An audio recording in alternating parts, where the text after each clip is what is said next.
यह वाकया है एक ऐसी लड़की की जो बहुत नेक है, बहुत तहज्जुद गुजार थी। उसकी दुआओं में इतना असर था कि बीमार उठकर चलने लगते थे। जब वो दुल्हन बनकर दूल्हा के घर में आई तो अचानक से एक ऐसा मंजर सब लोगों को देखने को मिला जिसने सबके रोंगटे खड़े कर दिए। वहां पर बहुत सारे सांप आ गए थे जिन्होंने दूल्हा दुल्हन की गाड़ी को भी घेर लिया था। बहुत मुश्किल से दूल्हा दुल्हन को गाड़ी से निकाला गया।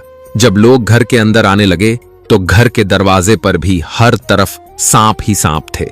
सभी लोग कहने लगे, ये लड़की तो मनहूस है, जिसके आते ही इतनी बड़ी मुसीबत आ गई। या दूल्हा दुल्हन पहले से ही कोई बहुत बड़ा गुनाह किए हुए है, या ये दोनों निकाह जैसे मुकद्दस सुन्नत को बदनाम कर रहे हैं। तभी अल्लाह ने ऐसा अजाब इन दोनों पे नाजिल किया है जिसे ये दोनों एक ना हो पाए।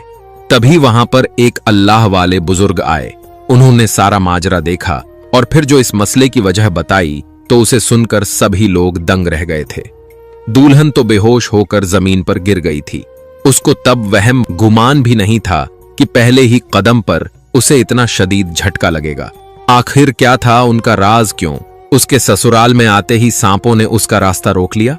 क्या किया था उसने ऐसा जो उसकी खुशियों भरी जिंदगी शुरू होने से पहले ही सबकी नजर में तमाशा बन के रह गई? अगर आप जानना चाहते हैं कि जो कुछ हुआ उसकी वजह क्या थी तो आपको आज की वीडियो आखिर तक जरूर देखनी होगी। वजह जानकर आप भी दंग रह जाएंगे। इसलिए जिनकी शादी होने वाली है वह जरूर देखें और नए शादीशुदा जोरों को भी ये वीडियो जरूर देखनी चाहिए, क्योंकि उन लोगों के लिए एक गहरा सबक है। एक गांव में सालमा बेगम अपने शौहर सलीम के साथ रहती थीं। उनकी शादी को 5 साल का अरसा गुजर गया था। अल्लाह ने उन्हें औलाद की खुशी से महरूम रखा था। वो रोते रहते थे, हर वक्त अल्लाह से औलाद की ही दुआएं मांगते रहती, क्योंकि आस पड़ोस की औरतों ने उनका जीना मुहाल किया हुआ था। एक दिन वो नदी पर कपड़े धोने के लिए जा रही थीं, जब रास्ते में उन्हें एक बुढ़िया मिली। वो जख्मी थी, बीमार भी थी और बहुत कमजोर भी। वो एक मुसाफिर थी जो राह भटक कर इस गांव में आ गई थी। सालमा उसे घर लेकर आईं, उसके जख्मों पर दवा लगाई, उसे खाना दिया। बुढ़िया के होश ठिकाने आए तो वो सलमा को दुआएं देने लगी। तूने मुझ गरीब बुढ़िया की मदद की है, ऊपर वाला तुम पर अपना करम करेगा, वो तुम्हें औलाद की खुशी से नवाजेगा। देखना, तुम्हें इतनी नेक औलाद मिलेगी कि लोग दूर दूर से उसे दुआएं करवाने के लिए आएंगे।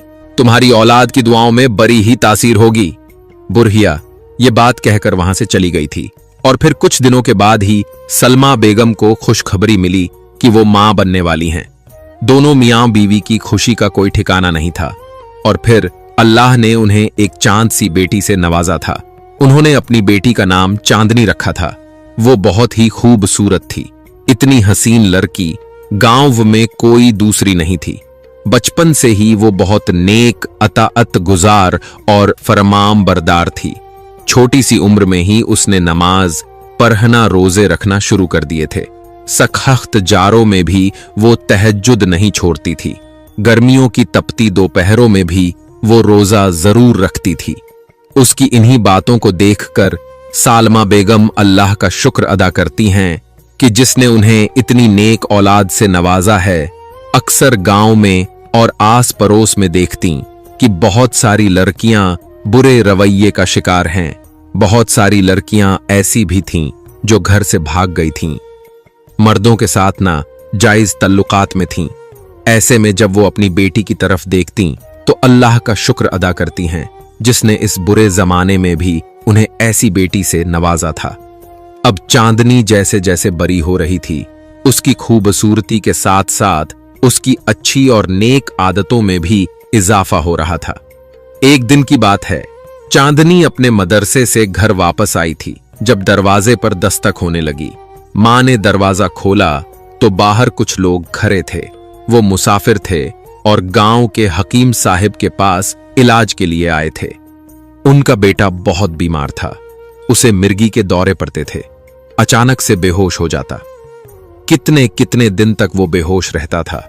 अभी वो लोग सलमा से पानी मांगने के लिए आए थे ताकि अपने बेटे की प्यास को बुझा सकें।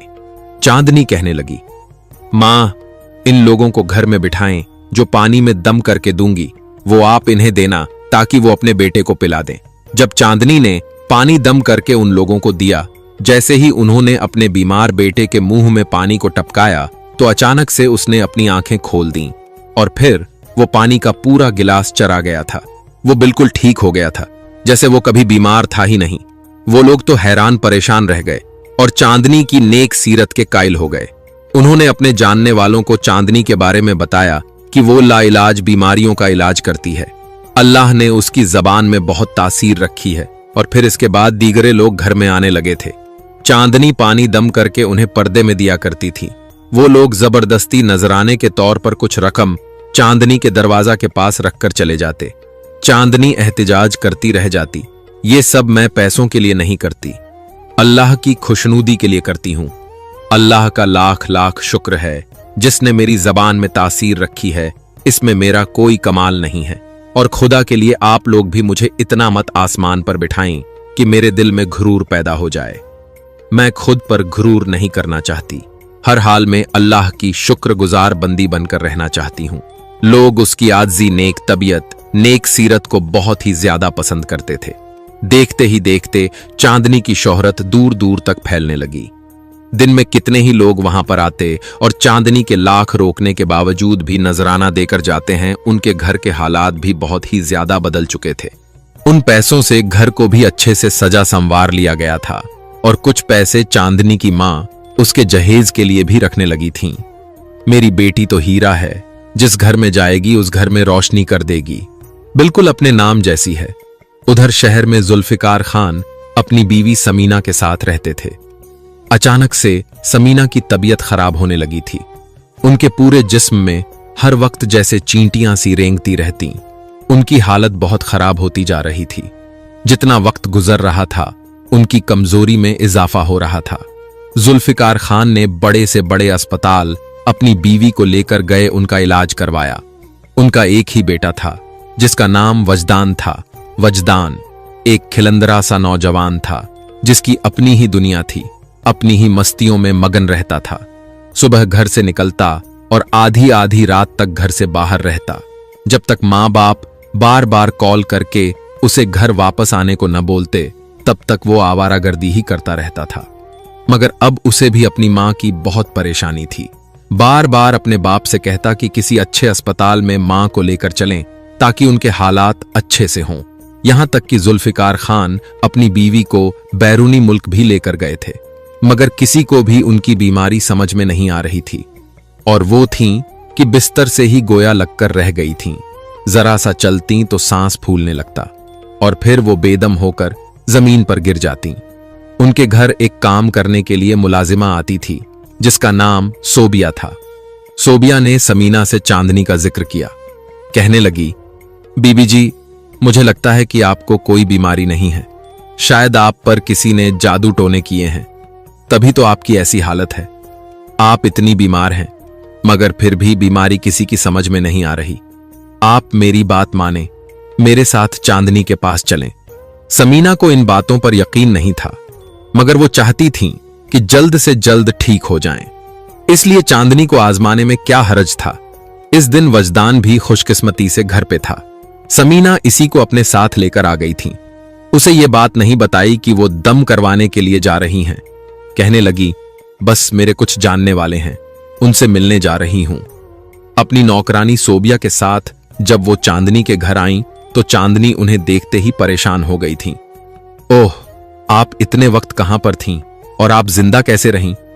जितना सख्त आप पर जादू किया गया, आपको तो अब तक ऊपर पहुंच जाना चाहिए था। यह जादू आपको मारने के लिए किया गया था। समीना तो ये बातें सुन सुनकर परेशान हो गई थी। कैसी बातें कर रही हो लड़की, तुम मुझ पर जादू क्यों कोई करेगा?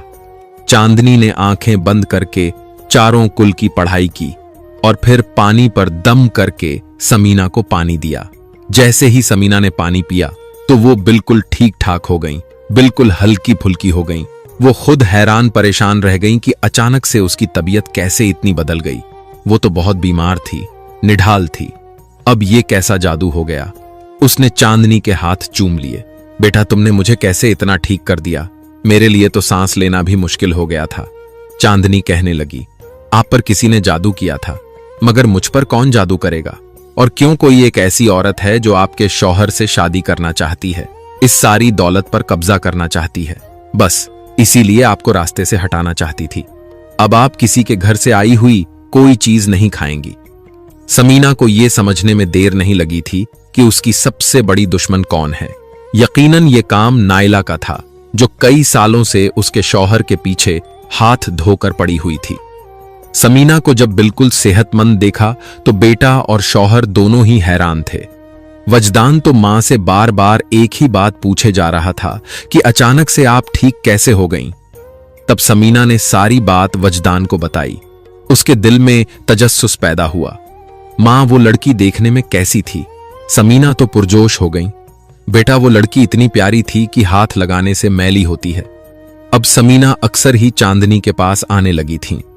उसे चांदनी से बहुत ही ज्यादा मोहब्बत हो गई थी। वो चाहती थी कि चांदनी हमेशा के लिए उसके घर आ जाए, उसके घर में उजाला कर दे। जब अपने बेटे से बात कहती तो वो नाक पर से मक्खी उड़ाता, अम्मी अभी बहुत सारी जिंदगी पड़ी हुई है, इतनी जल्दी में शादी करके जिम्मेदारियों में नहीं पड़ना चाहता, और वो भी वो लड़की जिसके बारे में कुछ जानता नहीं हूं। मुझे कुछ पता नहीं है, ऐसे शादी कर सकता हूं। मगर जब एक दिन वजदान अपनी मां को चांदनी के घर छोड़ने के लिए आया था, तब उसने चांदनी की झलक देख ली थी और देखकर ही वो दीवाना हो गया था। घर आते ही मां से कहने लगा, मुझे इस लड़की से शादी करनी है, कुछ भी करके इन लोगों को शादी के लिए तैयार करो। समीना की खुशी का तो ये सुनकर कोई ठिकाना ही नहीं था। वो तो यही चाहती थी कि चांदनी का हाथ वो अपने वजदान के लिए मांग लें, मगर वजदान ही तैयार नहीं था, और अब उसने खुद ही कह दिया तो समीना का तो बहुत बड़ा मसला हल हो गया। जुल्फिकार खान ने भी इस रिश्ते में दिलचस्पी दिखाई। वैसे भी वो छोटे घराने से ही बहू लाना चाहते थे, क्योंकि अपने बेटे के तौर तरीकों से अच्छी तरह से वाकिफ थे। जिस तरह की वो आदतों का मालिक था, जैसे उसका मिजाज था। बड़े घर की लड़की तो एक दिन भी उसके साथ गुजारा न कर पाती। वो अपने बेटे की सारी खामियों, सारी बुरी आदतों से अच्छे से वाकिफ हैं, मगर फिर भी जानते बूझते नजरें चुराते रहते थे। कभी उन्होंने अपने बेटे पर रोक टोक नहीं की। जब समीना बेगम रिश्ता लेकर गईं तो चांदनी के माँ बाप तो हैरान रह गए। अरे बहन, कहां आप, कहां हम तो गरीब लोग हैं, आपके साथ हमारा क्या जोड़? अरे बहन, अमीरी गरीबी कुछ भी नहीं होता, बस आपकी बेटी हमें पसंद आ गई है और अब से ये हमारी बेटी है। मैं आपसे इनकार नहीं सुनूंगी। मैं जल्द ही अपनी बेटी को ब्याह कर ले जाना चाहती हूं। सलमा और उनके शौहर दोनों ही खामोश हो गए थे। दिल में खुश भी थे कि इतने बड़े घर से बेटी का रिश्ता है, मगर जब तक वो चांदनी की रजामंदी न जान लेते तब तक कोई फैसला नहीं कर सकते थे। सलमा ने चांदनी से बोला तो वो खामोश हो गई। कहने लगी, मां, मैं ये फैसला आप लोगों पर छोड़ती हूं। अगर आपको बेहतर लगता है तो शादी कर दें। वालदैन ने उसका माथा चूम लिया और कमरे से बाहर निकल गए। न जाने क्यों चांदनी का दिल घबरा रहा था। किसी अजनबी के साथ सोना था। उसे लग रहा था कि यह फैसला करके उसने गलत किया। 1 महीने के अंदर अंदर ही उन्होंने शादी करने का फैसला कर लिया था। दोनों तरफ से शादी की तैयारियां जोर शोर से जारी थीं। चांदनी की भी मेहमान सहेलियां और कजन्स आई हुई थीं। हर वक्त घर में खूब हलचल और रौनक रहती थी, मगर इस सब के बावजूद भी उसका दिल न जाने क्यों घबराता रहता। उसे लगता था कि कोई अनहोनी होने वाली है, कुछ ऐसा होने वाला है जो उसकी पूरी जिंदगी को बदल देगा। उसे लगता था यह फैसला उसने गलत किया है, मगर अब जब हर तरफ शादी के कार्ड बंट चुके थे, जब सब लोगों को मालूम हो गया था, तब वो क्या कर सकते थे। और फिर शादी का दिन भी आ गया था। निकाह के बाद जब वो वजदान के साथ रुखसत होकर उसके घर में आई तो उसने अपने दिल से सारे वहम और वसवसों को निकाल दिया था। माँ बाप कभी भी अपनी औलाद के लिए बुरा नहीं सोचते, और ये रिश्ता तो खुदा की तरफ से कायम किया गया है। मेरे दिल में जितने भी वसवसे हैं वो सब शैतान की तरफ से हैं। मुझे अपने दिल में किसी भी किस्म के वसवसे को नहीं पालना चाहिए और अपनी आने वाली जिंदगी को कैसे बेहतर बनाऊं, यही सोचना चाहिए। गाड़ी में बैठे हुए भी अपनी सोचों में मग्न रही थी, जबकि वजदान वो खुशी से फूला नहीं समा रहा था। कहां तो उसे हमेशा ये खौफ रहता था कि उसे कैसी बीवी मिलेगी, वो नेक होगी या बदकिरदार होगी, क्योंकि जिस किस्म की वो बातें सुनता था तब उसके दिल में तरह तरह के ख्याल पैदा होते थे। मगर अब जब से चांदनी को देखा था और अब जब से उससे निकाह किया था, उसका दिल मुतमिन और शाद था। झूठ कहते हैं लोग कि मर्द को उस जैसी ही औरत मिलती है। देख लो कितनी नेक बीवी मिली है मुझे, जिसे आज तक कभी किसी ना महरम ने देखा तक नहीं। वो दिल पर हाथ रखकर खूब हंसा कि उसे किसी गुनाह पर, किसी बुरे काम पर पकड़ नहीं हुई। जैसे ही गाड़ी घर के पास पहुंची तो एक अजीब मंजर देखने को मिला। गाड़ी को हर तरफ से सांपों ने घेर लिया। सांप जोर जोर से फुंकारने लगे। गाड़ी के शीशे बंद थे, तब इसलिए अंदर नहीं आ सके, मगर वो शीशे के साथ लिपटे हुए अपनी आंखों से उन लोगों को ही घूरे जा रहे थे। जब ये मंजर चांदनी ने देखा तो वो चिल्लाने लगी, आज तक ऐसा मंजर मैंने अपनी पूरी जिंदगी में नहीं देखा। ये सांप यहां पर क्यों हैं? ये हमसे क्या चाहते हैं? वजदान कहने लगा, तुम फिक्र मत करो, परेशान मत हो, देखो मैं किसी तरह से इन सांपों को भगा दूंगा। मगर वजदान खुद भी गाड़ी से निकलने से घबरा रहा था। उसने मोबाइल पर चौकीदार को कॉल मिलाई। चौकीदार मुलाजिमों को लेकर वहां पर आया। उन लोगों ने बहुत मुश्किल से सांपों को गाड़ी के ऊपर से हटाया तो अब गाड़ी ने भी चलने से इनकार कर दिया। वजदान कहने लगा, अब हमें घर तक पैदल ही चलना होगा। गाड़ी पता नहीं क्यों स्टार्ट नहीं हो रही है। गाड़ी घर के दरवाजे के सामने ही जाकर खराब हुई थी। रास्ता सिर्फ 1 मिनट का ही था। वजदान ने चांदनी का हाथ पकड़ा। चांदनी का हाथ एक बार उसके हाथों में आकर कपकपा गया था। एक बार फिर से वजदान के होंठों पर मुस्कुराहट आ गई थी।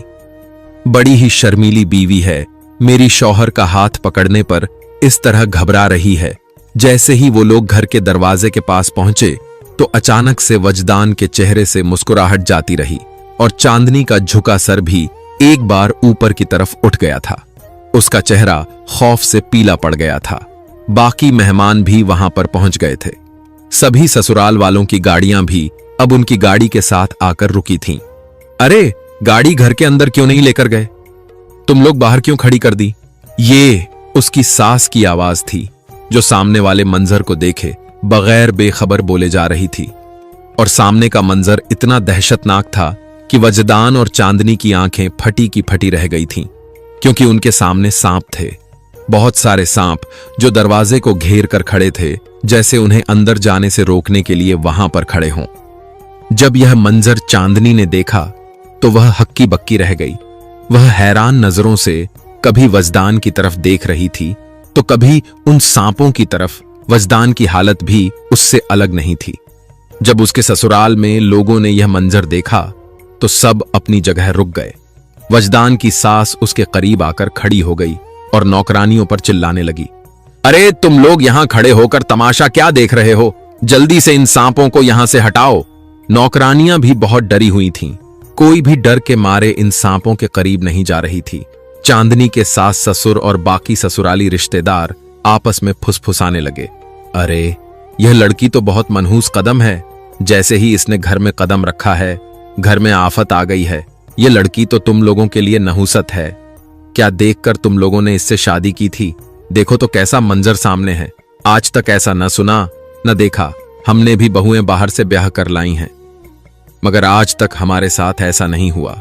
ये बातें चांदनी भी सुन रही थीं। उसका दिल जोर जोर से धड़क रहा था। चांदनी की सास कहने लगी, नहीं बहन, तुम्हें गलतफहमी हुई है। चांदनी तो बहुत नेक बच्ची है, इतनी अच्छी लड़की, इतनी इबादत गुजार। इसकी दुआओं में इतना असर है कि लोगों की पुरानी से पुरानी बीमारी भी ठीक हो जाती है। इसके दम किए हुए पानी से मरीज ठीक हो जाता है। तभी एक औरत बोली, अगर इतनी ही नेक होती तो अपने साथ यह मुसीबत क्यों लाती? नेक लड़कियां जिस घर में कदम रखती हैं वहां से मुश्किलें चली जाती हैं, न कि परेशानी लेकर आती हैं। वो औरत दरअसल अपनी बेटी की शादी वजदान से करना चाहती थी, मगर वजदान की मां को चांदनी पसंद आ गई थी और वजदान का निकाह चांदनी से तय हो गया था। इस वजह से वह औरत जल रही थी। अब जब चांदनी इस घर में बहू बनकर आई तो उसे बातें बनाने का मौका मिल गया। सब कहने लगे, यह लड़की बहुत भारी कदमों वाली है, मेरी मानो तो इसे वापस भेज दो। अभी घर में आते ही मुसीबत आ गई, जबकि इसने अभी घर में कदम भी नहीं रखा। चांदनी की सास का भी दिल डोलने लगा। उसने अपने शौहर की तरफ देखा और बोली, आप नौकरों को बुलाते क्यों नहीं? ये सांपों को यहां से भगाएं। क्या तमाशा लगा रखा है? हम कितनी देर तक बाहर खड़े रहेंगे? नौकर जितना भी जोर लगाते इन सांपों को निकालने की कोशिश करते, मगर सांपों की संख्या बढ़ती जा रही थी और देखते ही देखते इन सांपों ने पूरे दरवाजे को अपने कब्जे में ले लिया था। जहां तक नजर जाती सांप ही सांप दिख रहे थे, दीवारों पर रेंगते हुए, दरवाजे को ढके हुए, और कुछ सांप दरवाजे से बाहर भी लपक रहे थे। लोगों की सांसें डर से रुकने लगीं। चांदनी की सास का चेहरा भी डर और गुस्से से बदल गया। वजदान बोला, मां, लगता है हमने गलती की है। चांदनी को इस घर में लाकर देखो तो इसके आते ही कितनी बड़ी मुसीबत आ गई है। अगर तुम कहो तो मैं इसे वापस छोड़ दूं। चांदनी बहुत ज्यादा रो रही थी, उसकी आंखों से आंसू निकले जा रहे थे। वो बोली, आप लोग मेरे साथ इतना बड़ा जुल्म नहीं कर सकते। खुदा की कसम, मेरी कोई गलती नहीं है। मैं नहीं जानती ये सांप यहां क्यों आए हैं। आप मुझे पानी दें, मैं उस पर पढ़ाई करके डालती हूं। हो सकता है ये चले जाएं। एक नौकरानी पानी लेकर आई तो चांदनी ने उस पानी पर दम किया, मगर पानी डालने के बाद भी सांप वहीं रहे। अब तो चांदनी को भी चक्कर आने लगे। सब लोग उसे बुरा भला कहने लगे। उसकी सास भी चिल्लाने लगी, यहां तक कि वजदान भी गुस्से में था। वह बोला, पता नहीं तुमने कौन सा गुनाह किया है जिसकी हमें यह सजा मिली है। तुम बहुत गुनहगार लड़की हो। मैंने तुम्हारे साथ शादी करके बहुत बड़ी गलती की है। तुम्हें इस घर में लाना तो जैसे मुसीबत को बुलाना था। अब मैं तुम्हें यहां नहीं रखूंगा, तुम्हें अपनी जिंदगी से निकाल दूंगा। चांदनी रोती रही, सबके सामने हाथ जोड़कर बोली, खुदा के लिए मुझ पर रहम करो, यह सब मत करो। मैं नहीं जानती क्या वजह है। अगर आप लोग मुझे बिना किसी गलती के छोड़ देंगे, अभी तो मेरी डोली उठी है, अगर अभी आप मुझे वापस भेज देंगे तो मेरे मां बाप पर क्या बीतेगी। वो तो जीते जी मर जाएंगे। लोग उन्हें ताने देंगे, वो शर्म से झुक जाएंगे। हमने बहुत देखी हैं तुम जैसी लड़कियां गलती हो गईं जो तुम पर भरोसा कर लिया, तुम्हें इज्जत बनाकर लाए, और पता चला तुम तो मुसीबत हो। हमने कभी किसी के साथ बुरा नहीं किया, इसलिए खुदा हमें तुम्हारे बुरे असर से बचाना चाहता है। इससे पहले कि वजदान चांदनी का हाथ पकड़कर उसे गाड़ी में बैठाकर वापस छोड़ने जाता, तभी वहां एक गरजदार आवाज आई, रुक जाओ तुम लोग, पहले ही इतना गुनाह कर चुके हो और अब उस पर और गुनाह करने की बात कर रहे हो। अल्लाह से अपने गुनाहों की माफी मांगो, उसके सामने सिर झुकाओ, उसके सामने शर्म करो। तुम लोग ढिठाई से गुनाह पर गुनाह कर रहे हो। इस आवाज पर सबके चेहरे जम गए। वजदान ने पीछे मुड़कर देखा, वहां एक बाबा खड़े थे जिनके बदन पर सफेद कपड़े थे, हाथों में तस्बीह थी, चेहरा नूरानी था, सफेद दाढ़ी थी और आंखों में जलाल चमक रहा था। वजदान कहने लगा, आप कौन हैं? मैं आपको नहीं जानता, और यह सब आप क्या बोल रहे हैं? मैं आपकी किसी बात को समझ नहीं पा रहा हूं। बूढ़े आदमी मुस्कुराए और बोले, तुम इस लड़की को गुनहगार कह रहे हो और तुम लोग बिना सच्चाई जाने बिना सच तक पहुंचे किसी भी लड़की पर इतना बड़ा इल्जाम लगा दोगे, उसके किरदार पर और उसकी फितरत पर शक करोगे। यह लड़की बहुत नेक है, ऐसी औरत शायद यहां कहीं और नहीं है। तो फिर जो कुछ हो रहा है उसकी वजह क्या है? वजदान की मां जोर से चिल्लाई। बूढ़े ने कहा, यह सब इस लड़की की वजह से नहीं बल्कि तुम्हारे बेटे की वजह से हो रहा है। यह सजा इस लड़की की वजह से तुम लोगों को नहीं मिली रही, बल्कि यह तुम्हारे बेटे की लाई हुई बड़ी मुसीबत है जो तुम सब पर आने वाली है। और अगर अभी भी उसने अपनी गलतियों पर पछतावा नहीं किया, अपने गुनाहों से छुटकारा नहीं पाया, अपनी गलतियों को सुधारा नहीं, तो इससे भी ज्यादा मुश्किल आ सकती है। सभी का मुंह हैरत से खुला का खुला रह गया था। सभी की नजरों में तजस्सुस था और दिल में सवाल थे, आखिर वजदान ने ऐसा क्या किया है? वजदान की मां ने पूछा, जबकि वजदान के चेहरे का रंग बिल्कुल जर्द पड़ गया था। वह नजरें चुराने लगा। उसे पता था कि बुजुर्ग कोई मामूली आदमी नहीं है, ये बहुत पहुंचे हुए हैं और वे वही सब जानते हैं जो उसने आज तक दूसरों से छिपाया है, जो कोई और नहीं जान सका। बुजुर्ग ने कहा, यह लड़का धोखेबाज है, यह फ्लर्ट है, यह लड़कियों को प्यार के जाल में फंसाकर उनसे फायदा उठाता है और फिर उन्हें छोड़ देता है। जो कुछ भी हुआ है यह सब उसकी हरकतों की वजह से हुआ है। ये बातें सब पर पहाड़ की तरह टूट रही थीं। चांदनी तो बेहोश होने ही वाली थी। मैं इतनी नेक आज तक कभी किसी नाहरम को नहीं देखा और मेरा पति ऐसा। यह अल्लाह की तुमने कैसा नसीब लिखा है। मुझे और वजदान की मां भी रोने लगी। इस दिन के लिए मैंने पाल पोस कर इतना बड़ा किया था कि तुम सबके सामने मेरा सिर झुकाओ। वजदान का बाप चुप था, शर्मिंदगी से सिर झुकाए हुए, क्योंकि वह अपने बेटे की हरकतों से वाकिफ था, मगर कभी उसे रोकने की कोशिश नहीं की। बाबा उससे कहने लगे, बेटा वजदान, अब तुम अपने मुंह से बताओ कि तुम क्या कर चुके हो, क्या करते रहे हो, या मैं तुम्हारे बारे में बताऊं?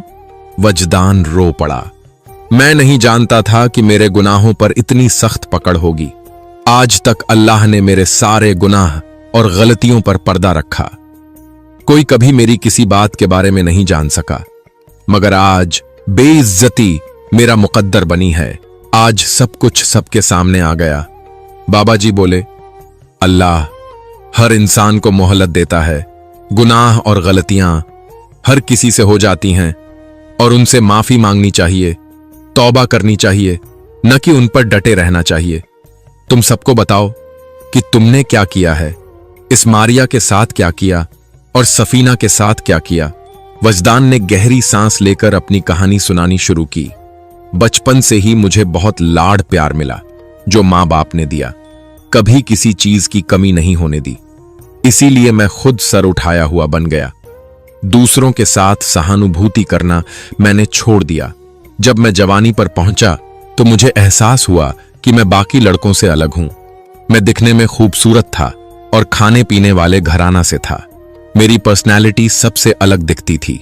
मेरे पास रुपया, पैसा, गाड़ी देखकर लड़कियां खुद ब खुद मेरी तरफ खिंची चली आती, और बजाय इसके कि मैं उन्हें दूर रखता, उनसे दूरी बनाए रखता, मैं उन्हें अपने जाल में फंसाने लगा, और जब उनसे फायदा उठा लेता तो रास्ता बदल देता। वे लड़कियां रोती, चिल्लाती, मुझे आवाज देती, मगर मैं उनकी नहीं सुनता था, उन पर रहम नहीं आता। फिर एक दिन मेरी जिंदगी में सफीना नाम की लड़की आई। वह बहुत शरीफ लड़की थी, गरीब घराने की थी, मगर देखने में बेहद खूबसूरत थी। वह किसी की तरफ आंख उठाकर नहीं देखती थी। मेरे दोस्तों ने मुझे चैलेंज किया कि अगर मैं उसे अपनी मोहब्बत में फंसा लूं तो मानेंगे। तब मैंने उसे अपने जाल में फंसा लिया और फिर उसकी जात से भी फायदा उठाया। मैंने दोस्तों से जीत हासिल कर ली, मगर अपनी नजरों से गिर गया, क्योंकि सफीना ने मुझसे शादी की मांग की। मैंने साफ इनकार कर दिया। वह रोई, बहुत फरियादें की। फिर कुछ दिनों बाद मुझे उसकी खुदकुशी की खबर मिली। तब मुझे बहुत शर्मिंदगी हुई। मैं कुछ दिन अपने कामों का तर्क करता रहा, मगर फिर अपनी पुरानी आदतों में लग गया। और फिर मुझे मारिया मिली। वह भी गरीब घरानी की थी, बहुत खूबसूरत थी, उसमें अजीब सी कशिश थी। मैं उसकी तरफ खिंचा चला गया। मैंने उसे अपने जाल में फंसाने की कोशिश की, मगर वह नहीं फंसी। मजबूरन उसे फंसाने के लिए मैंने निकाह जैसे धार्मिक फर्ज को खेल तमाशे की तरह इस्तेमाल किया। दुनिया में अपने बूढ़े मां बाप के सिवा कुछ नहीं है। यह झूठ बोला कि मैं दुनिया में अकेला हूं, मां बाप नहीं है, इसीलिए रिश्ता नहीं ला सकता। यूं मैंने उससे निकाह कर लिया और उसे उसके घर में रखा। मैं उसका खर्चा देता रहा। फिर जब मुझसे दिल भर गया तो मैंने उससे दूरी कर ली। एक दिन उसने कहा वह मेरे बच्चे की मां बनने वाली है। यह सुनकर मैं बहुत परेशान हुआ कि यह कौन सी मुसीबत है। मैंने कहा इस बच्चे से अपनी जान छुड़ा लो, मगर वह नहीं मानी। अब बच्चा 1 साल का हो चुका है। मैं जानबूझकर भी इस बच्चे को खत्म नहीं कर पाया था। कई महीनों से मैंने उससे संबंध खत्म कर रखा है। वह मेरे लिए रोती तड़पती रही, मगर मैं न वहां गया न बात की। शायद आज जो कुछ हो रहा है उसी वजह से है। बुजुर्ग बोले, निस्संदेह यह सब उसी लड़की की बद्दुआओं की वजह से है जिसने इन सांपों की शक्ल अपना ली और आज तुम्हारा रास्ता रोका। अगर आज यह शर्मनाक वाकया न होता तो शायद तुम्हें कभी अपनी गलतियों का एहसास ही न होता। एक लड़की से निकाह करके अपने मां बाप के सहारे छोड़ दिया, यह सोचे बिना कि उसे समाज में मुकाम दिलाना, उसके फर्ज अदा करना, यह तुम्हारी जिम्मेदारी थी। कितनी लड़कियों की तुमने जिंदगी बर्बाद की। क्या अभी तुम्हें अपने गुनाहों का एहसास नहीं है? वजदान झार झार रोने लगा। चांदनी की आंखों से भी आंसू सूख गए थी। वह फटी फटी निगाहों से आस पास देख रही थी। वजदान की सास ने उसे गले से लगा लिया और उससे माफी मांगने लगी। वह समझ रही थी यह सब चांदनी की वजह से हो रहा है, उसके किसी गुनाह की वजह से। अब पता चला कि यह सारा वबाल तो अपने बेटे के गुनाहों की वजह से आया था। बुजुर्ग ने दुआ की थोड़ी देर में सांप वहां से गायब हो गए। वो कहां गए कोई नहीं जान सका। चांदनी को उसके कमरे पहुंचा दिया गया था। वजदान और उसकी मां परेशान थे कि न जाने चांदनी क्या फैसला करेगी, मगर अगले दिन चांदनी ने कह दिया कि आप अपनी पहली बीवी को लेकर इस घर में आ जाएं। वजदान हैरान था, तो क्या तुम यहां से जाना चाहती हो तो छोड़ना चाहती हो? चांदनी नम आंखों से मुस्कुराई थी। नहीं, मैं आपको किस वजह से छोड़ूंगी? आपके उन गुनाहों की वजह से जिन पर आप तौबा कर चुके हैं। जब तौबा करने पर अल्लाह माफ कर देता है तो मैं आपको माफ क्यों नहीं कर सकती?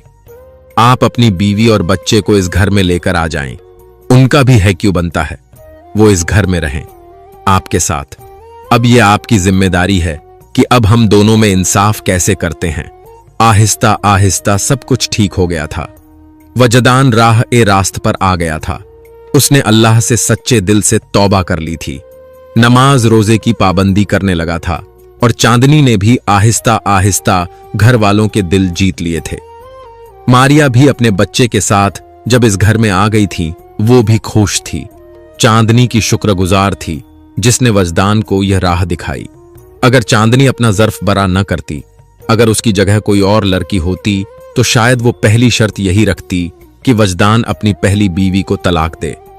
मगर चांदनी ने इतना बड़ा फैसला करके सबके दिल जीत लिए थे और अल्लाह ने भी उस पर अपने करम के दरवाजे खोल दिए थे। उसकी जिंदगी में इतनी खुशियां आ गई थीं कि उसे संभालना मुश्किल लगने लगा था।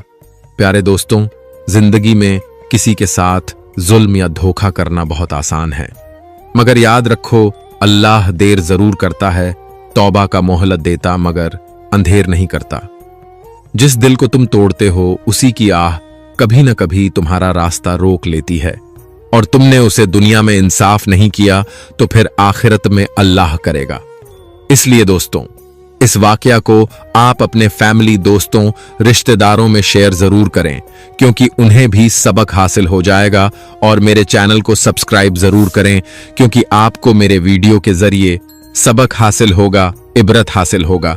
और जाते जाते कमेंट बॉक्स में अल्लाहू अकबर जरूर लिखिएगा। शुक्रिया।